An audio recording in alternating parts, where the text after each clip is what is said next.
Welcome everybody. This is the discussion of the Sandongjing. This presentation is part of the Shifu guide where we discuss the content of different Taoist classics, and this is one of them. And in this text we are going to explain what it is all about. This is originally part of the presentation in Brasov for the International Taoist Conference that I was in June 2025, and it was not completed because I only had 20 minutes and I needed more. So I will try to do it in 20 minutes or 25 minutes, maybe 30 minutes if I manage. But I hope you're going to really enjoy this, and of course, if you are a member of the Sifu Guide, that you're going to read the Sandongjing as a whole and understand much better what I'm talking about here, of course. And as a result of that, also can enrich your understanding of Chinese medicine and Taoism at the same time and know what your agenda is about. I'm not planning to say too much about the history of the Sandongjing, but suffice it to say that the Sandongjing is the foundational concept of the Tao Tang. The Tao Tang, of course, is the Bible of Taoism, where we talk about a collection of all kind of texts about ritual, about reality, and so on and so on. And the text that I have this from is, in that case, also part of the summary of the Tao Tang. It describes basically your pathway to immortality, and it shows the worldview of Taoism in depth so that you have an understanding of what you are planning to do at the moment when you become a Taoist and what you are growing for. I want to give you an example of Master Li, who was the chairman of the Taoist Association in Wudang Mountains and at this moment is the representative of all Taoists in the Chinese government. When I met him and I talked with him several occasions, he was introduced to me by a friend who said, like, this master wants to become a god, and I didn't really get what it was, but it was clear that he was a very intense person, and that was mainly because of the way how he is developing himself, of course, in accordance with the Tao Tang to become an immortal. And the word for immortal and the word for God is not as different as you might think. So let's get on with a little bit more about this. At the Wudang Mountains, the Sandongjing always has been a core text in the religion of the mountains. Even though Zhengwu is the major god of the Wudang Mountains, although Zhengwu and Xuanwu are also regularly mentioned in the Sandongjing, as is Xiwangmu, the grandmother west. We are looking at the Wudang Mountains in many different kind of ways. Of course, most people they see it as a place for martial arts, but in fact, it is a brand of unique Taoism which has been exported towards countries like Korea and Japan and also Vietnam, and especially in Korea, it took its own brand of Taoism and it has been developed further and now is the source of many different kind of subsects that are branching out through Taiwan and other places and influencing the course of Taoism in the future. The Sandongjing is a whole range of different kind of texts, so it's not just one text that is just going from A to Z. It is actually relatively fragmentary, cut up in different kind of chapters, and each chapter has its own followers, you can say, and very often they recite the text to make sure that they get a good understanding of the content of that text.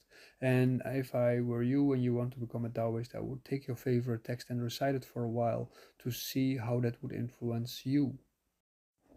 Recitation of religious text or any kind of text eventually, of course, shapes your mind and the way of your thinking. And this is, of course, what the recitation of religious text like the Sandongjing is for. It is a big text, so you can't do this all at once. So it is good to make an agenda. In respect to famous uses of the Sandongjing, I can refer to Zhang Sanfen, who is, of course, one of the founding founders of the martial arts of the Wudang Mountains, but also the last great alchemist, as he is being called, because he was the last one as a follower of Lu Dongbin, who are still practicing a complete system of alchemy. And this complete system of alchemy is, of course, taught within the Sandongjing. And Zhangzhanfen is then a representative of that style of alchemy that is being talked about, and it is very often ignored by modern Taoists in the West, especially. Most Westerners emphasize the practice of the circulation of the yin and the yang in the body, which is the steam and the water. And the steam and the water are of course important, but they are after the Dantian meditation to settle the Dan. Is it a base practice to make sure that you get into the right kind of psychoactive state? And in fact, you grow into a sort of hallucinatic reality, which the three caves try to shape for you. And this is also part of what you see in the poetry of Zhang Fan, and you will see it also back in the translations that I made, which are part of the Shifu guide.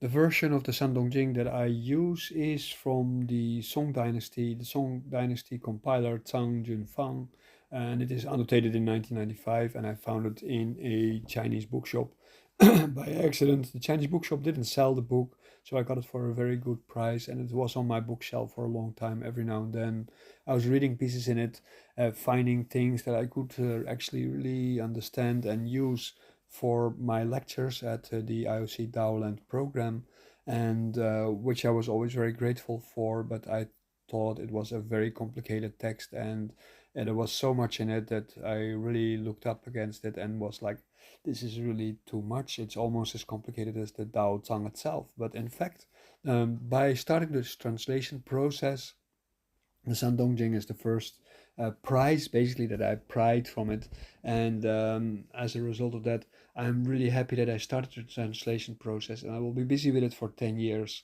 to make sure that this book is going to be accessible to Westerners, and you don't need to study Chinese. As a result of that, we can develop our own brand of Taoism, which of course is a very important part of the agenda of any Taoist in the West, and it means that you have to understand things in your own language. As such, I also hope that you can appreciate this effort of mine, that you can support my translation work by joining the Shifu Guide for just a small price every month. Not to advertise myself, you can support my translation work. The more people are supporting for this small price, the more time I can spend in translating, the faster it will be available. And I think it is really very important for Taoist students to have a text like this available, a sort of a Bible, you can say.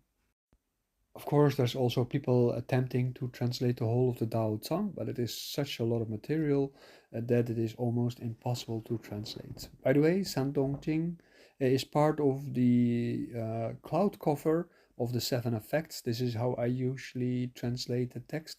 I think that is the best translation, but it's also sometimes called the uh, cloudy satchel of the seven something. The text is also famous from the Seven Bamboo Tablets of the Cloudy Satchel by Dengmeng Dao from 1987. There's also another text which mentions this. There also is the opening of the Dragon Gate, translated by Thomas Cleary, and this is the story of Wang Li Ping, the Taoist wizard, who has got some fame over time. This book is from 1998. There are many different topics discussed in the Santong First of all, there are discussions of the tools of the masters, which are listing texts and talismans and magical powers. There's the difference between the students and the receivers of the transmission. There's the gaps in the transmission that is being discussed also in the texts. There's a gradual decline of the transmissions and transmission eventually to women as lesser masters. So this is a very typical part of the history of it. You can see that Taoism originally started out as a masculine or a man based religion and gradually became also female oriented, which was part of the liberation of women in China, because becoming a Taoist nun was very often one of the few ways how to escape marriage. Then there is the role of Si Wangmu, the grandmother West, who is the origin uh, for the protection of immortalist practitioners, and she is also the one who blesses you and allows you to enter into the realm of the immortals. She originally was a snake goddess, and she climbed up. She had a good career, so to say, and as a result of that, she became of prime importance for Taoists. Then there is the discussion of the nine heavens and the five mountains as extensions of the self. And you shouldn't see the self here as the complicated psychological part of Western culture, but the self is more that what is self identifying and that is experiencing the spiritual practices. So here is about the self and the connection to the gods and the escape of evils. And then there is also the discussion of the Sandongjing and who is able to understand it and who is not. So the text itself is, as a text, it is very interesting, but to be able to understand it, it claims that you have to have a particular spiritual level of understanding, and you have to be evolved spiritually quite high through your birth and through your family background and so on before you actually can have a real true access to it. Taoism, like every religion, is pretty much elitist. That means that there is always a top group of people who really understand the things, and there is a large group of followers who have much less understanding. I must say that it's pretty satisfying to do this translation project because I learned so much about these kind of things. I've already told you about how I found the book, and that is, of course, in itself already pretty much amazing. It's not the only time that I found something that was not sold in a shop, but it was definitely meant for people with a particular kind of development because you normally get these things as a gift. Of course, this book was normally as a compilation bought by a monastery and was not very often seen as used owned privately. So this facsimile version that I have allows people to have it privately, of course, and study it your whole life through, and that is very important. The project in itself, it will take me 10 years to have a full translation of the whole text. I'm currently busy with the ministries of the stars, and these are also parts of the Taoist training that you have to go through.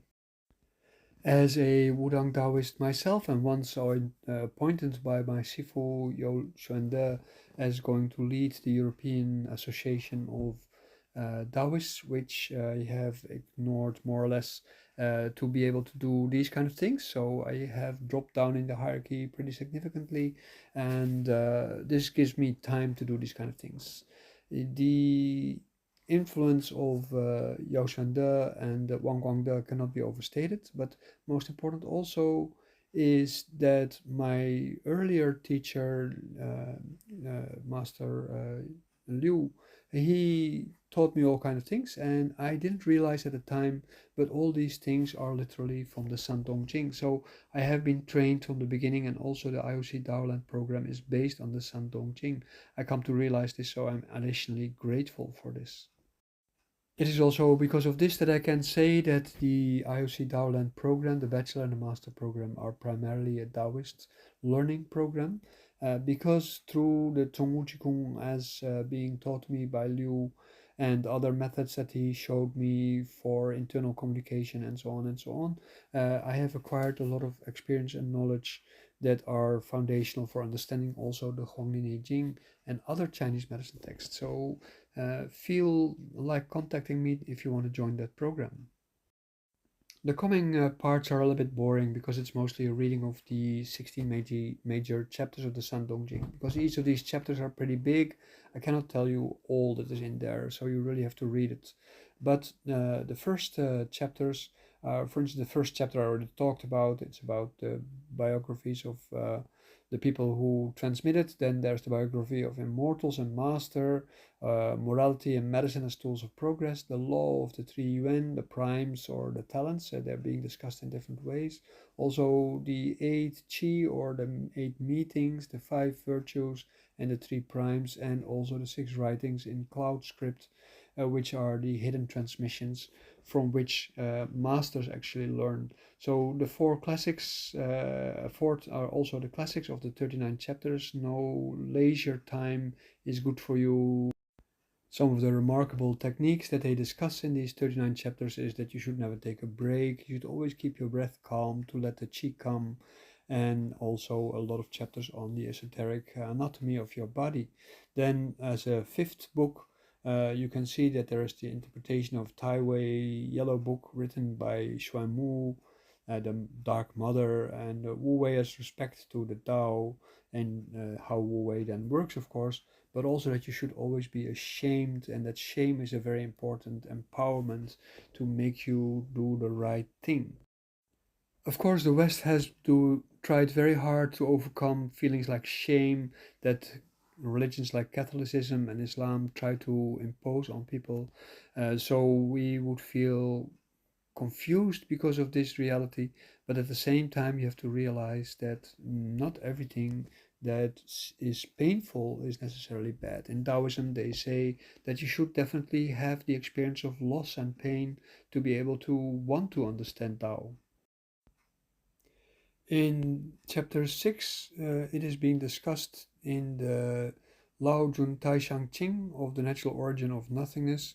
What are the levels of achievement? What is the transformation of the Dan from Jing coherence of the body to red light?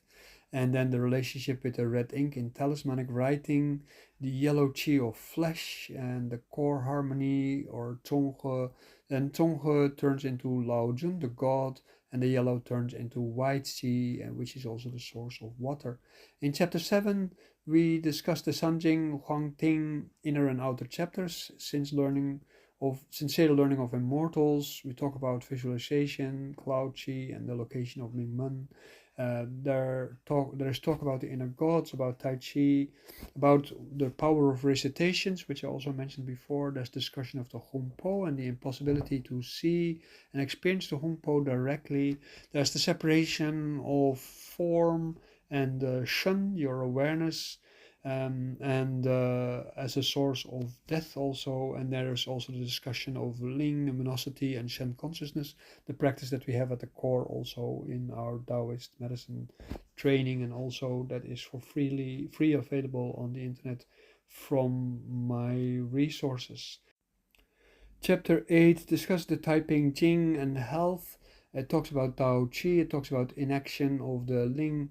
We talk about all kind of other things, such as walking and sitting in forgetfulness, about the accepting of being different from other people, yin yang discussion. There is a Wu Xing for the living.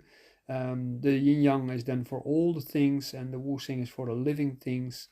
And this is a very important discernment that is also relevant for people who practice Chinese medicine, of course, and also who practice feng shui. And that shows how lack of understanding shapes modern feng shui.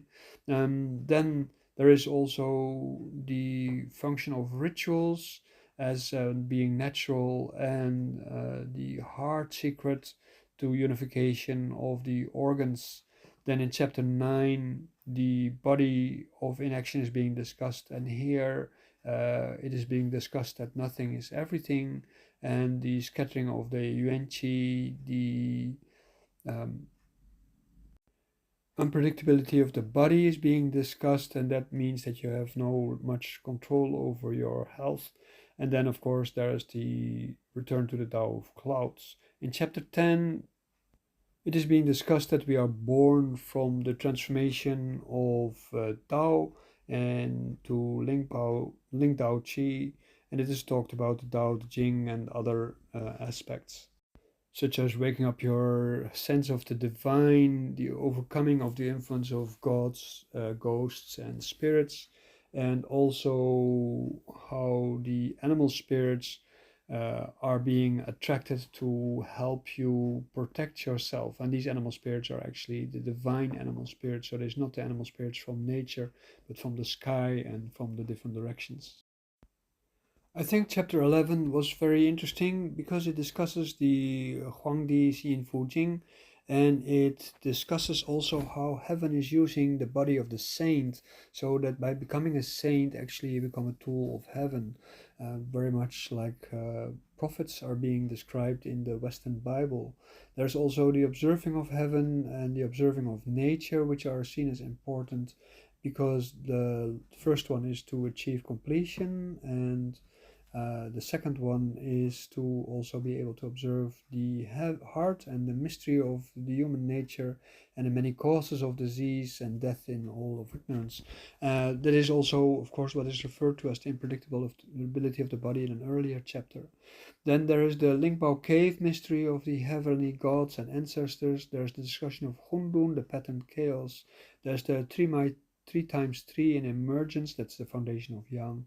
The growth of the poles, the smaller poles and the big pole. There's the accumulation of the yin and the yang and the power of books. And there's also not being able to hear the text uh, by ghosts and spirits. That means that they cannot listen in when you are creating recitations, and then that is the reason why recitations are such an important thing, because they have power over ghosts and spirits, but they cannot hear them. So then in the 13th chapter is a discussion of the Observation Sutra, where heaven and earth shape Jing as a whatness, and there's karma and parents being discussed. There is the discussion of the process of gestation and birth and how to biologically prosper. There is the chapter part of the advices given by Lao Jun. There is a chapter piece about Ling luminosity and the power of spirits, tranquility, and diligent practice. Then in chapter 14 and 15, there is the discussion of Lao Tzu's core classics, and here it is discussed that Tai Yi is the father of Tao and the predecessor of heaven and earth. It is also discussed which are the 55 core immortals. Then there's the Jade script in the 16th chapter of Supreme Flying Gods, the infinite framework of reality. It is being discussed what is the way of interdependency between the North Star and everywhere else. There's discussion of astral travel, gods, goddesses, and stars, heaven and as the origin and the source of order in the universe. So now we have a little bit of an idea about the content of the Sandongjing. Let's talk about the highlights of ideas in the Sandongjing. First of all, there is the idea of becoming an immortal. This is a very important part because becoming immortal is the goal of every human being. The idea in the Sandongjing is that being an immortal is your birthright. It is because, like it said also in the Hongne Jing, it's because of your behavior that you're not becoming an immortal. So that means that if you have correct behavior, you would become an immortal. Then there is the knowing of the order of earth and the understanding of the source of heaven. There's a discussion of the Ling luminosity to connect with the Shen awareness, with the occult and the nature of reality. There is the unpredictability of the body and of the chi and of the spirits. The spirits of the body as a expression of the unpredictability and the resulting of ignorance, karma, and evil possession. And then there's the finalization of life in death. The finalization of life in death also then means, of course, that the pathway towards immortality has been closed permanently. Then there's the understanding of how we come into the world and where our contract with nature lies and frees us from evil. Then there is the importance of never taking a break because life continues all the time, and when we take a break, we are actually ignorant of the evil influences on our life. And as a result of that, we lay the foundations of disease and death, of course. Then there is the admonitions about being diligent in your practice and to be aware all the time, to try to sleep and eat as little as possible, to not overexert yourself, and so forth and so forth. And then, of course, that you have to have a trust in the outcome of your practice, even though you are faced with all kind of adversities in life. That means that you can never give up hope. I think the Sandongjing primarily tries to share a worldview, but you can see that different authors of different chapters, different books, they actually have very variety of worldviews, and there are a few red lines, and we will discuss them here a little bit. And one of them is the existence of Yuan-Chi as the foundation of everything. There's the discussion of the Yin Yang and Wu Xing, which is also discussed everywhere. There is a multipolar reality, and there is the biggest pole or Taiji, which is very often translated as the grand ultimate, which actually is describing Taiji, but it is not translating Taiji. Then there is the relationship between the red ink, the yellow flesh, and the white chi in the realization of yourself as a body towards immortality.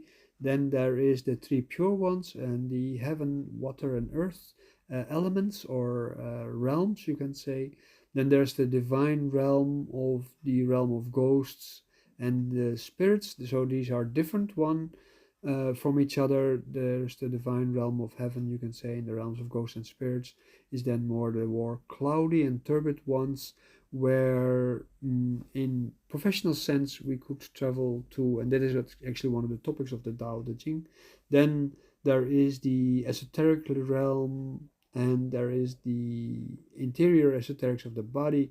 There's the relationship and interdependency as the law of the Tao.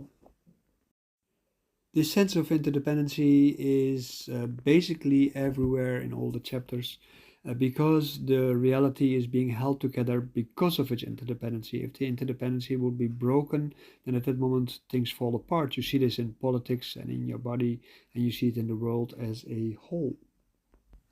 The Sandongjing primarily is a book that describes how to heal yourself from evil. The results of healing yourself from evil means basically that you're going to be an immortal. And it means that basically it also says that it's not especially your fault that you're not an immortal. It's basically because you have been distracted and then follow up upon the path of desire, fear, anger, and so on. So you lose your affinity with reality as it is.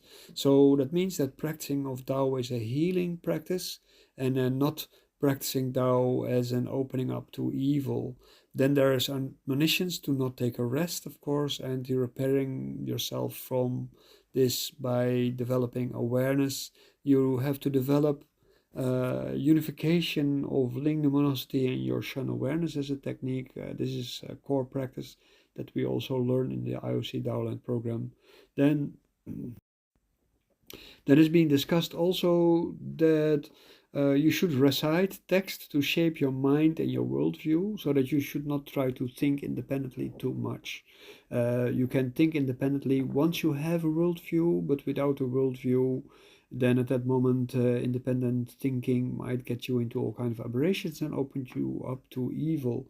Then there's the relationship with transmission and gods to create certainties in life. So the whole immortality practice is in fact to create yourself or to recreate yourself as a pattern, and then to identify with the gods through ritual, to meditation, and to live life as a ritual, and to understand that knowledge is reducing your sensitivity to evil. That means that your worldview, of course, is a sense of worldview. When we look at the methods in the Sandongjing, we see that there is meditation on the esoteric anatomy, and the start with basically self-massage with Qigong and so on. So you can see that this is a base practice. Then there's of course the development of knowledge, which starts usually at a very simple foundational aspect with Yin Yang Wu Xing, and then goes further and further into more and more complex realities. Then there's the exercise of the body and the mind to learn reality and not to feel energy or anything like that, because there's no discussion of energy anywhere in the Sandongjing. Then there is the idea of dieting and fasting as a meditation, and but also as a medication. And there's the avoidance of evil or purification by means of recitation, and where you are too late in doing so.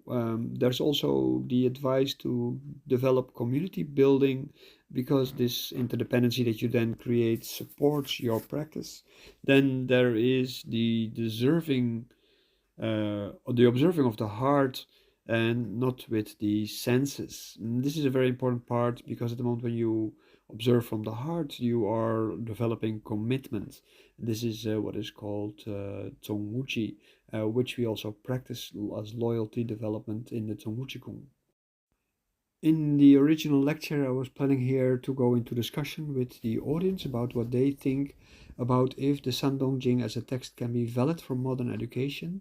And of course, I have been experimenting myself in my learning program for myself as a Taoist, as well as in the School of Chinese Medicine and Qigong that I have been developing, how that could be applied. And as such, I have been moving around with elements of learning, coming to the understanding that the mind is very irrational, and as a result of that, it very quickly will believe that it is having all kind of experiences, and that we need, without the ideas of recitation and discipline and so on within a monastic settings, we need time to purify ourselves from our own preconceptions that we are amazing, so that we can start relying on our senses. This idea of needing time to learn things, I think this is one of the most important things I learned from the Sandongjing, and the way how I applied it within the IOC Daoland program. And that is a very big difference with how you see people apply things nowadays. I'm not planning to criticize here my colleagues, because I think a lot of people have amazing ideas and they produce amazing students who are going to be great professionals. But when you want to apply something like the Sandongjing in reality, then at that moment you have to hold quite a strong leash on your students to make sure that they really get to the point where they can trust their experiences and do not somewhere get lost. Because I can imagine that getting lost in your own world of fantasies makes you think that you're talking with all kind of things, while in fact you're only crazing yourself up. As a teaching institute, of course, you have the highest moral standards to take responsibility for your students. Like you see very often in Qigong masters, they don't take responsibility for their students. So if their students go psychotic, then that is the reason because of the teacher being evil, basically, not understanding the nature of what they are teaching. I want to briefly discuss a little bit how I applied the Sandongjing in the IOC project. Because, for instance, I let people practice Yuan-Chi meditation after Dantian meditation, so that once they have settled their foundation, they also understand the interdependency with heaven and earth, but also the Ling Shen interaction, and also the Ling body practice, so that they understand also how reality is made from this contract with nature, because Ling in that sense is what connects you with nature, and as a result that things like diagnosis, understanding and so on becomes much more easy, and also the development of Jing Qi Shen and understanding of all kind of other things in the Yangshan agenda through exercise, massage, diet and so on becomes very clear, and as a result of that you could make much more progress and go much more deep into your studies. As such, I believe that the project that I have engaged in, quite unaware of the importance, has so far been quite a success. A lot of the things that I learned have confirmed what my teacher Liu has been telling me, and also in the way how I learned from different Taoists in the Wudang Mountains, I can see that the project is very valid, and that everybody actually who wants to study Wudang Taoism or Wudang Taoist Kung Fu actually makes a start with studying this project. So everybody who is studying Tai Chi Chuan should conclude and start also with the Daoland project to make sure that they get into a higher level of practice. I think it's easy enough to understand that once you achieve a particular kind of level of practice, the practice becomes boring in itself, because it just starts closing up on you and reduces your awareness. And that means also that the development of yourself as a Chinese medicine practitioner, a Yangshan practitioner, and not relying on your Western ideas but Sandongjing ideas, actually makes for a much more satisfying professional development, and also something through which you can serve your community the best way possible. One thing I noticed is that the Sandongjing actually is a vision of a scientific method, in the sense that even though its fragmentary nature of the different texts and the different sense of reality that they describe sometimes, in effect, it is pretty much systematic in showing you how to become an immortal and where to go to. So, although it is not really a manual towards immortality, it shows all the base ingredients for that approach, but it also gives you a learning method of reality as a result of you being a human in that reality and the complexities of the interactions with heaven and earth. So, as such, it is comparable to the scientific method as being used in the West. The Western scientific method also has many esoteric and occult aspects for which we need instrumentation, and this is all based on the senses. And in that sense, it is, of course, also pointing towards different realities. Of course, I need to point out that my translation capacity is limited. I will need many years just for the Sandongjing to make it really perfect, but it is just about making things available that is important.